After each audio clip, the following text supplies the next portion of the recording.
A mess. It can't be this hard. Radio is not this hard.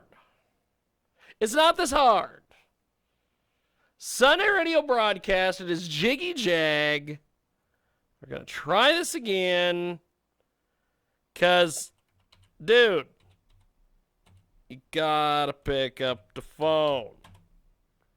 I got to be able to get you on the phone here. That's how this works. Thank God next week it's all Skypes. Hello. There we are. Okay. I I had to clear everybody out, so now I got to get everybody back in. So give me a few seconds, and we will patch everybody back in, and we will get things going. You're listening to us live here on our Sunday radio broadcast, coast to coast and border to border on iHeartRadio, also AMFM247.com. And we are going to see if we can get everybody back in here.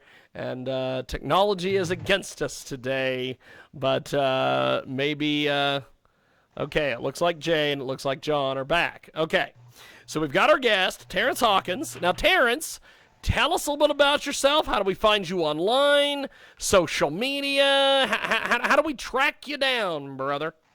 We'll start there. Oh, well, I try to avoid that as much as possible, but the name is Terrence Hawkins with one R. My website is terrence-hawkins.com.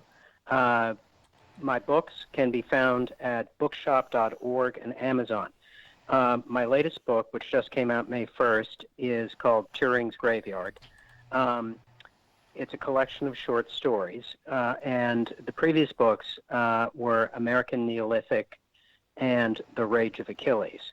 So I've kind of working from beginning to end. The Rage of Achilles is a novelization of the Iliad in modern language. And I should add, occasionally somewhat brutal language. I recently had a review posted on Amazon in which a guy said, for a middle school assignment, I helped my son buy 3 editions of the Iliad, and yours was one of them, and I had to pull it out of his hands at one point because it was clearly not suited for a 14-year-old. The theory behind, and I actually saw an 8-year-old reading it in the bookstore, and I took it away from it myself. I just couldn't be responsible for the consequences. But one of the things that features in The Rage of Achilles is the theory of the bicameral brain, which is kind of a, I won't say fringe, but what was originally a very controversial psychological theory that modern consciousness didn't really begin until about 1000 BC. That is the time of the Iliad. And oddly enough, that theory, long after I finished the book, has become more current. And in fact, one episode of Westworld is called The Bicameral Mind. So there's that. The second book, American Neolithic, is essentially takes place in a moving target, very near future, in the immediate aftermath of a real or imagined terror threat, in which, in response, we've amended the Constitution to basically abolish all of our civil liberties.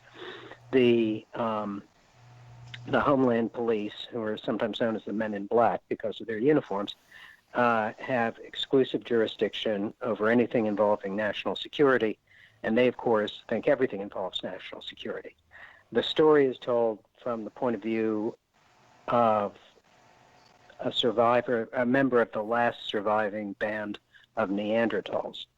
And the idea behind this book is that, in part, well, of course, there's a political aspect, but also it occurred to me, and I started the book before there was any evidence of human-Neanderthal interaction or interbreeding, but it occurred to me at the time that it was possible that a lot of our folk art, our mythology, our legends have to do with things like Bigfoot or the abominable snowman, creatures, semi-human creatures living at the edge of civilization. And I thought that might be a memory of the time when we actually interacted with Neanderthals. And finally, the new book, Turing's Graveyard, is a short story collection that I'm very happy to say was just compared to The Twilight Zone.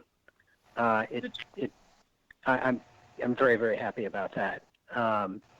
It's each of some of the stories are kind of traditional literary fiction. Most are driven by an idea. For example, I call the title story Turing's Graveyard